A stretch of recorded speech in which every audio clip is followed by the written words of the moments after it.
Amritsar court ਨੇ gangster Jaggu Bhagwanpuria ਨੂੰ ਨਿਆਇਕ ਹਿਰਾਸਤ ਵਿੱਚ ਭੇਜਿਆ। ਭਾਰੀ ਪੁਲਿਸ ਸੁਰੱਖਿਆ ਦੇ ਵਿਚਾਲੇ ਕੀਤਾ ਗਿਆ ਪੇਸ਼। ਗੈਂਗਸਟਰ ਲਖਵੀਰ ਲੰਡਾ ਦਾ ਇੱਕ ਹੋਰ ਗੁਰਗਾ ਗ੍ਰਿਫਤਾਰ। ਸ਼ੂਟਰ ਕਰਨ ਮਾਨ ਬਿਹਾਰ ਦੇ ਵਿੱਚ ਕਾਬੂ। ਕਈਆਂ ਵੱਡੀਆਂ ਵਾਰਦਾਤਾਂ ਦੇ ਵਿੱਚ ਹੱਥ ਹੋਣ ਦਾ ਸ਼ੱਕ। ਬਿਹਾਰ ਪੁਲਿਸ ਨੇ ਪੰਜਾਬ ਪੁਲਿਸ ਨੂੰ ਸੌਂਪਿਆ ਗੈਂਗਸਟਰ।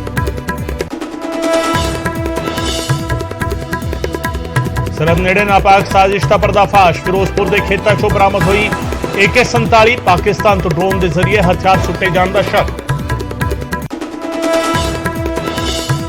ਚੰਡੀਗੜ੍ਹ ਯੂਨੀਵਰਸਿਟੀ ਵੀਡੀਓ ਕਾਂਡ ਦੇ ਵਿੱਚ ਵੱਡਾ ਖੁਲਾਸਾ। ਮੁੱਖ ਮੁਲਜ਼ਮ ਸੰਜੀਵ ਕਰ ਰਿਹਾ ਸੀ ਰਣਕਤ ਦੀ DP ਦਾ ਫਰਜ਼ੀ ਇਸਤੇਮਾਲ।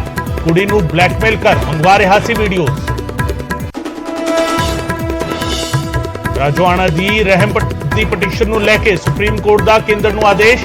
ਸਜ਼ਾ ਘੱਟ ਕੀਤੀ ਜਾਣੀ ਹੈ ਜਾਂ ਨਹੀਂ, ਇਸ ਤੇ ਜਲਦ ਲਿਆ ਜਾਵੇ ਫੈਸਲਾ। ਕੇਂਦਰ ਨੂੰ ਕੱਲ ਤੱਕ ਹਲਫਨਾਮਾ ਦਾਖਲ ਕਰਨ ਦੇ ਲਈ ਕਿਹਾ। ਆਟਾ ਦਾਲ ਦੀ ਡੋਰ ਸਟੈਪ ਡਿਲੀਵਰੀ ਅਟਕੀ। ਹਾਈ ਕੋਰਟ ਨੇ ਪੰਜਾਬ ਸਰਕਾਰ ਦੀ ਸਕੀਮ ਤੇ ਲਾਈ ਸਟੇ। ਥਰਡ ਪਾਰਟੀ ਦੇ ਜ਼ਰੀਏ ਅਨਾਜ ਵੰਡ ਦੇ ਖਿਲਾਫ ਡਿਸਟ੍ਰੀਬਿਊਟਰਾਂ ਨੇ ਪਾਈ ਹੈ ਪਟੀਸ਼ਨ। ਤਕਰਾਰ ਦੇ ਵਿਚਾਲੇ ਇੱਕ ਮੰਚ ਤੇ ਨਜ਼ਰ ਆਏ CM ਭਗਵੰਤ ਮਾਨ ਅਤੇ ਗਵਰਨਰ ਬਨਵਾਰੀ ਲਾਲ ਪੁਰੋਹਿਤ। ਚੰਡੀਗੜ੍ਹ ਦੇ ਵਿੱਚ ਏਅਰਪੋਰਟ ਦੇ ਨਾਮਕਰਨ ਸਮਾਗਮ ਵਿੱਚ ਹੋਇਆ ਸਾਹਮਣਾ। ਪਰ ਨਾ ਦੇ ਬਰਾਬਰ ਹੋਈ ਗੱਲ। ਵਿਧਾਨ ਸਭਾ ਸੈਸ਼ਨ ਨੂੰ ਲੈ ਕੇ ਦੋਹਾਂ ਵਿਚਾਲੇ ਹੋਈ ਸੀ ਤਿੱਖੀ ਟਕਰਾਰ। ਬਦਲ ਗਿਆ ਚੰਡੀਗੜ੍ਹ ਏਅਰਪੋਰਟ ਦਾ ਨਾਮ। ਹੁਣ ਸ਼ਹੀਦ ਭਗਤ ਸਿੰਘ ਦੇ ਨਾਮ ਦੇ ਨਾਲ ਜਾਣਿਆ ਜਾਵੇਗਾ ਏਅਰਪੋਰਟ। CM ਮਾਨ ਬੋਲੇ ਕੈਨੇਡਾ ਅਮਰੀਕਾ ਸਣੇ ਹੋਰ ਦੇਸ਼ਾਂ ਲਈ ਸ਼ੁਰੂ ਹੋਣ ਸਿੱਧੀਆਂ ਉਡਾਨਾਂ।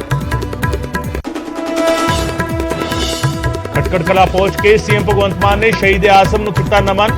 ਭਗਤ ਸਿੰਘ ਰਾਜਗੁਰੂ ਸੁਖਦੇਵ ਦੇ ਲਈ ਭਾਰਤ ਰਤਨ ਦੀ ਕੀਤੀ ਮੰਗ। ਸ਼ਹੀਦ ਭਗਤ ਸਿੰਘ ਰਾਜ ਯੁਵਾ ਪੁਰਸਕਾਰ ਦਿੱਤੇ ਜਾਣ ਦਾ ਵੀ ਕੀਤਾ ਐਲਾਨ। ਸਾਬਕਾ ਮੁੱਖ ਮੰਤਰੀ ਚਰਨਜੀਤ ਚੰਨੀ ਦਾ CM ਮਾਨ ਨੂੰ ਰਿਪਲਾਈ। ਨਿਊਜ਼ 18 ਤੇ ਬੋਲੇ ਜਦੋਂ ਚਾਹੇ ਕਰ ਲਵੋ ਕਾਲ, ਹਰ ਸਵਾਲ ਦਾ ਜਵਾਬ ਦੇਣ ਦੇ ਲਈ ਤਿਆਰ। ਕੱਲ CM ਨੇ ਵਿਧਾਨ ਸਭਾ ਵਿੱਚ ਕਿਹਾ ਸੀ ਕਿੱਥੇ ਨੇ ਚੰਨੀ, ਕਈ ਫਾਈਲਾਂ ਨੂੰ ਲੈ ਕੇ ਕਰਨੀ ਹੈ ਗੱਲ। ਤਰਨਤਾਰਨ ਦੇ ਵਿੱਚ ਬੇਟੇ ਨੇ ਹੀ ਬਜ਼ੁਰਗ ਪਿਓ ਨੂੰ ਮਾਰੀ ਗੋਲੀ। ਘਰ ਦੇ ਬਾਹਰ ਰੂੜੀ ਸੁੱਟਣ ਨੂੰ ਲੈ ਕੇ ਹੋਇਆ ਸੀ ਝਗੜਾ। ਵਾਰਦਾਤ ਤੋਂ ਬਾਅਦ ਕਾਤਲ ਬੇਟਾ ਫਰਾਰ। ਪੂਰੇ ਹਰਿਆਣਾ ਦੇ ਵਿੱਚ ਕਿਸਾਨਾਂ ਨੇ ਬੋਲਿਆ ਹੱਲਾ। ਸ਼ਹਿਰ BKU ਚੰਡੂਨੀ ਨੇ ਕੀਤਾ ਅਰਧਨਗਨ ਪ੍ਰਦਰਸ਼ਨ। ਮੀਂਹ ਦੇ ਨਾਲ ਨੁਕਸਾਨੀ ਗਈ ਫਸਲ ਦੇ ਮੁਆਵਜ਼ੇ ਦੀ ਕਰ ਰਹੇ ਨੇ ਮੰਗ। ਕੈਨੇਡਾ ਦੀ ਆਪਣੇ ਨਾਗਰਿਕਾਂ ਨੂੰ ਭਾਰਤ ਦੇ ਸਰਹੱਦੀ ਇਲਾਕਿਆਂ ਤੋਂ ਦੂਰ ਰਹਿਣ ਦੀ ਤਾਕੀਦ। ਟਰੈਵਲ ਐਡਵਾਈਜ਼ਰੀ ਵਿੱਚ ਕਿਹਾ ਪੰਜਾਬ, ਗੁਜਰਾਤ ਤੇ ਰਾਜਸਥਾਨ ਦੇ ਨਾਲ ਲੱਗਦੇ ਬਾਰਡਰ ਦੇ ਨੇੜੇ ਨਾ ਜਾਓ। 10 ਕਿਲੋਮੀਟਰ ਵਾਲੇ ਇਲਾਕੇ ਵਿੱਚ ਲੈਂਡ ਮਾਈਨ ਦਾ ਖਤਰਾ।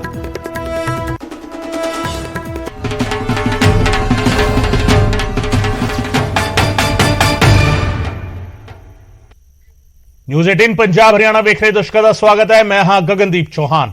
ਜੁਡੀਸ਼ੀਅਲ ਰਿਮਾਂਡ ਦੇ ਵਿੱਚ ਗੈਂਗਸਟਰ ਜੱਗੂ ਭਗਵਾਨਪੁਰੀਆ ਨੂੰ ਭੇਜ ਦਿੱਤਾ ਗਿਆ। ਅੰਮ੍ਰਿਤਸਰ ਦੀ ਅਦਾਲਤ ਨੇ ਗੈਂਗਸਟਰ ਜੱਗੂ ਭਗਵਾਨਪੁਰੀਆ ਨੂੰ ਜੁਡੀਸ਼ੀਅਲ ਰਿਮਾਂਡ ਦੇ ਵਿੱਚ ਭੇਜਿਆ। ਭਾਰੀ ਸੁਰੱਖਿਆ ਦੇ ਵਿਚਾਲੇ ਜੱਗੂ ਨੂੰ ਕੋਰਟ ਦੇ ਵਿੱਚ ਪੇਸ਼ ਕੀਤਾ ਗਿਆ ਸੀ। ਪੇਸ਼ੀ ਦੇ ਵੇਲੇ ਭਾਰੀ ਪੁਲਿਸ ਬਲ ਤੈਨਾਤ ਰਿਹਾ ਤੇ ਤਰਨਤਾਰਨ ਪੁਲਿਸ ਟ੍ਰਾਂਜ਼ਿਟ ਰਿਮਾਂਡ ਲੈਣਾ ਚਾਹੁੰਦੀ ਸੀ, ਪਰ ਜੱਗੂ ਨੂੰ ਫਿਲਹਾਲ ਜੁਡੀਸ਼ੀਅਲ ਰਿਮਾਂਡ ਤੇ ਭੇਜ ਦਿੱਤਾ ਗਿਆ ਹੈ। ਰਾਜੀਵ ਸ਼ਰਮਾ ਮੇਰੇ ਸਹਿਯੋਗੀ ਫੋਨ ਲਾਈਨ ਤੇ ਮੇਰੇ ਨਾਲ ਜੁੜ ਰਹੇ ਨੇ।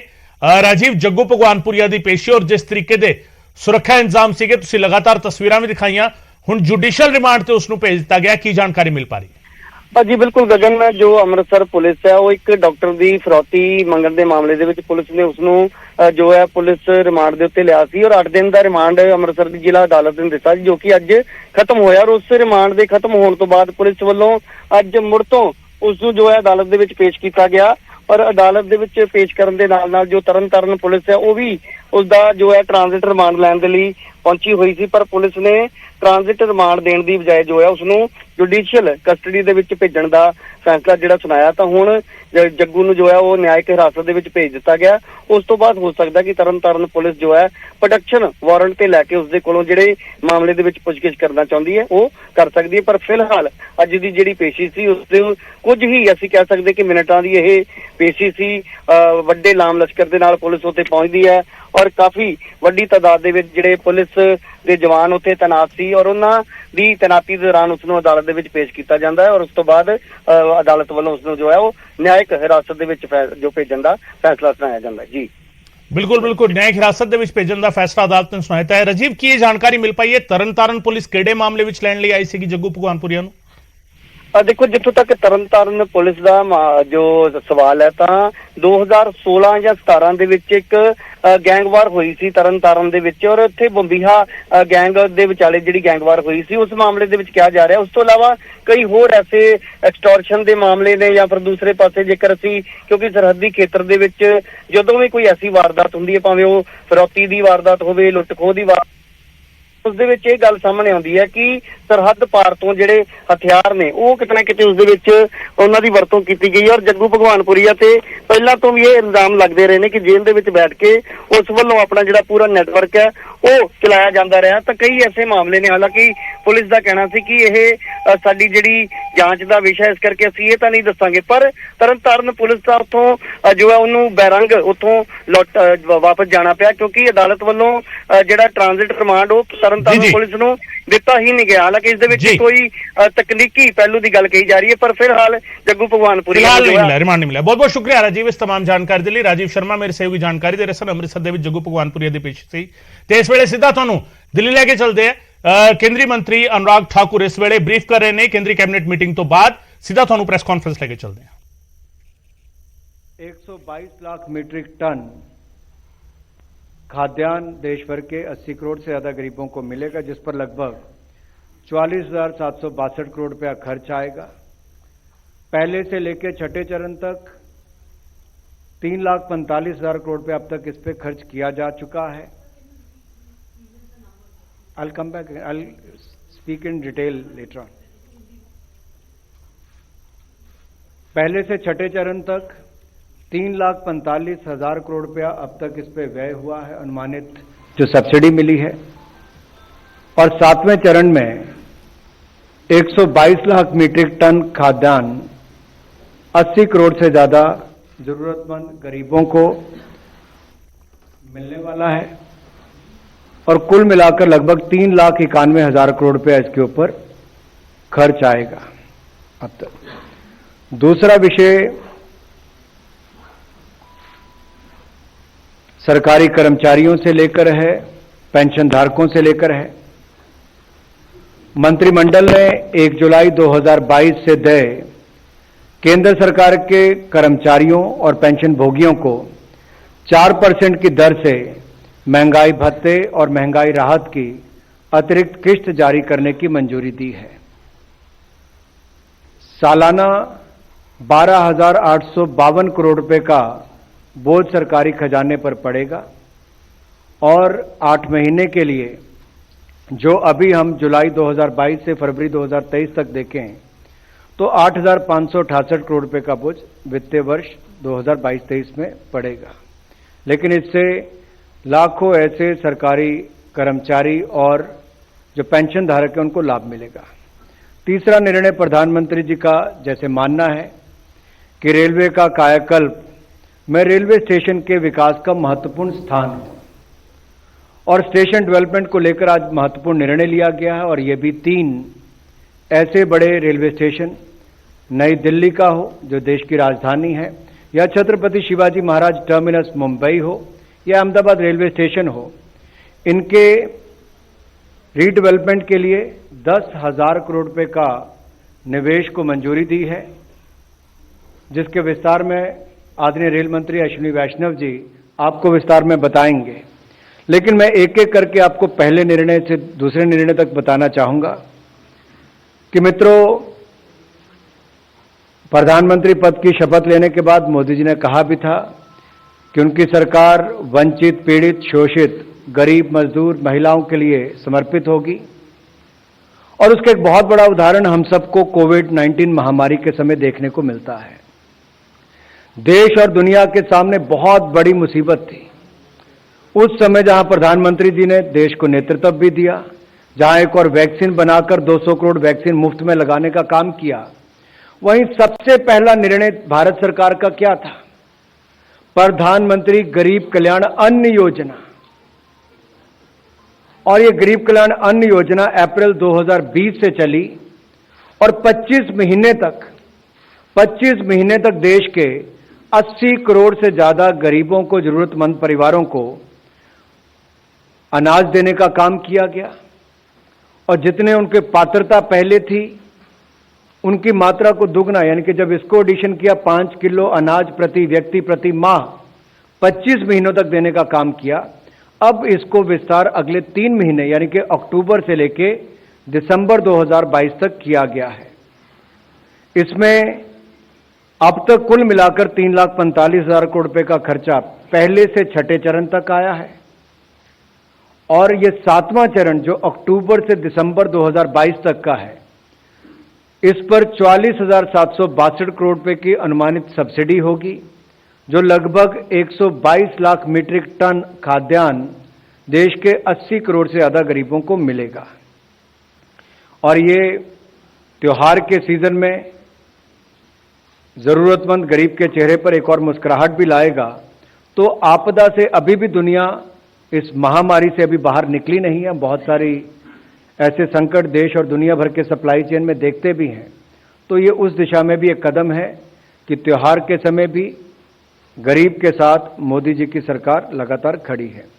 दूसरा विषय जो मैंने आपके सामने रखा कि 1 जुलाई 2022 से दे केंद्र सरकार के कर्मचारी और पेंशन भोगियों को जो 4% की दर से महंगाई भत्ता और महंगाई राहत की अतिरिक्त किस्त जारी करने का निर्णय लिया गया है, इसमें वित्तीय वर्ष में यानी कि सालाना कितना फर्क पड़ेगा, वो 12,852 करोड़ रुपए का बोझ पड़ेगा।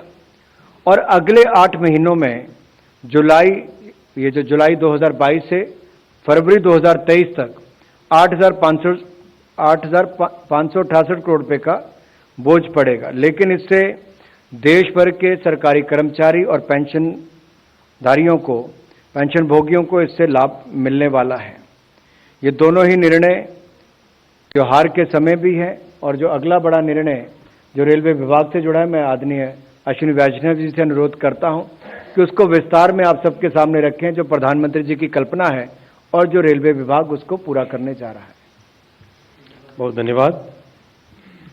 आप सब जानते हैं कि रेलवे के साथ प्रधानमंत्री जी का एक भावनात्मक जुड़ाव है और रेलवे के हर डायमेंशन को, चाहे स्टेशन हो, ट्रेन्स हो, पैसेंजर एमिनिटीज़ हो, सेफ्टी हो, नई नई टेक्नोलॉजीज़ को लाना हो, हर तरीके से प्रधानमंत्री जी एक बहुत ही सिस्टमेटिक तरीके से रेलवे के डेवलपमेंट के लिए हम सबको मार्गदर्शन देते हैं।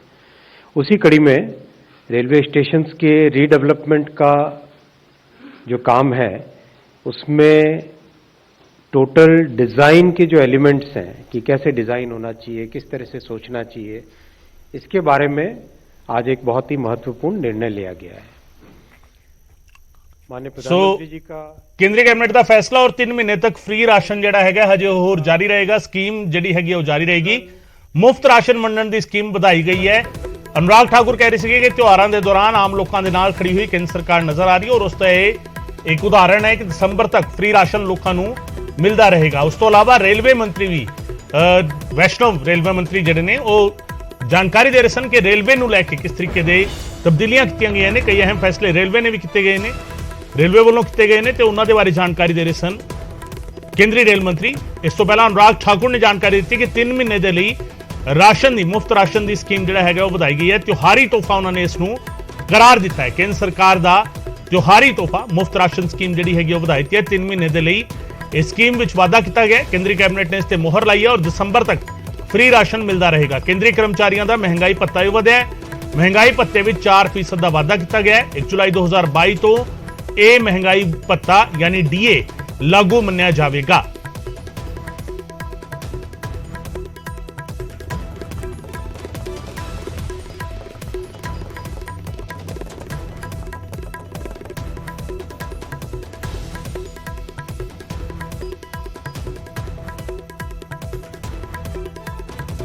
उधर बलवंत सिंह राजोआणा की सजा का मामला सुप्रीम कोर्ट के इस सुनवाई हुई तो सुप्रीम कोर्ट ने केंद्र सरकार को आदेश दिता है कि राजोआणा की सजा घटाने से जल्द फैसला लवे। केंद्र बहुत पहला 2 महीनों का समा खत्म हो गया है। सुप्रीम कोर्ट ने कहा 2 महीनों केंद्र को 2 महीने का समा दिता सी। केंद्र कोई भी फैसला लवे पर फैसला लेना होगा।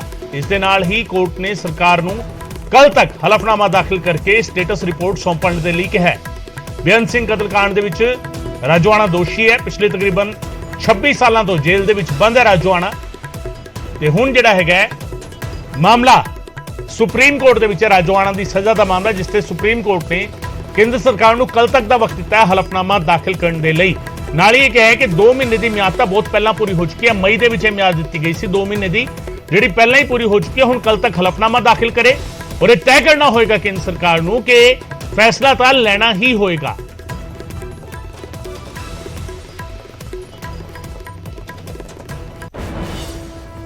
ਉਧਰ ਆਟਾ ਦਾਲ ਦੀ ਡੋਰ ਸਟੈਪ ਡਿਲੀਵਰੀ ਅਟਕ ਚੁੱਕੀ ਹੈ ਪੰਜਾਬ ਦੇ ਵਿੱਚ। ਹਾਈ ਕੋਰਟ ਨੇ ਪੰਜਾਬ ਸਰਕਾਰ ਦੀ ਆਟਾ ਦਾਲ ਦੀ ਡੋਰ ਸਟੈਪ ਡਿਲੀਵਰੀ ਦੀ ਸਕੀਮ ਤੇ ਸਟੇ ਲਾ ਦਿੱਤਾ ਹੈ। ਥਰਡ ਪਾਰਟੀ ਦੇ ਜ਼ਰੀਏ ਅਨਾਜ ਵੰਡ ਤੇ ਸਟੇ ਲਾ ਦਿੱਤੀ ਗਈ ਹੈ, ਰੋਕ ਲਾ ਦਿੱਤੀ ਗਈ ਹੈ। ਅਗਲੇ ਹੁਕਮਾਂ ਤੱਕ ਇਹ ਰੋਕ ਜਾਰੀ ਰਹੇਗੀ। ਡਬਲ ਬੈਂਚ ਨੇ ਸਿੰਗਲ ਬੈਂਚ ਦੇ ਫੈਸਲੇ ਨੂੰ ਕਾਇਮ ਰੱਖਿਆ ਹੈ। ਡਿਪੂ ਹੋਲਡਰਾਂ ਨੇ ਹਾਈ ਕੋਰਟ ਦੇ ਵਿੱਚ ਪਟੀਸ਼ਨ ਪਾਈ ਸੀ। ਸਰਕਾਰ ਡਿਪੂ ਹੋਲਡਰਾਂ ਦੀ ਥਾਂ ਥਰਡ ਪਾਰਟੀ ਤੋਂ ਡਿਸਟ੍ਰੀਬਿਊਸ਼ਨ ਕਰਾਉਣਾ ਚਾਹੁੰਦੀ ਸੀ, ਡੋਰ ਸਟੈਪ ਡਿਲੀਵਰੀ ਕਰਾਉਣਾ ਚਾਹੁੰਦੀ ਸੀ। ਪਰ ਡੋਰ ਸਟੈਪ ਡਿਲੀਵਰੀ ਦੀ ਪੰਜਾਬ ਸਰਕਾਰ ਦੀ ਇਹ ਸਕੀਮ ਫਿਲਹਾਲ रुक चुकी है क्योंकि हाईकोर्ट ने इस पे स्टे लगा देता है।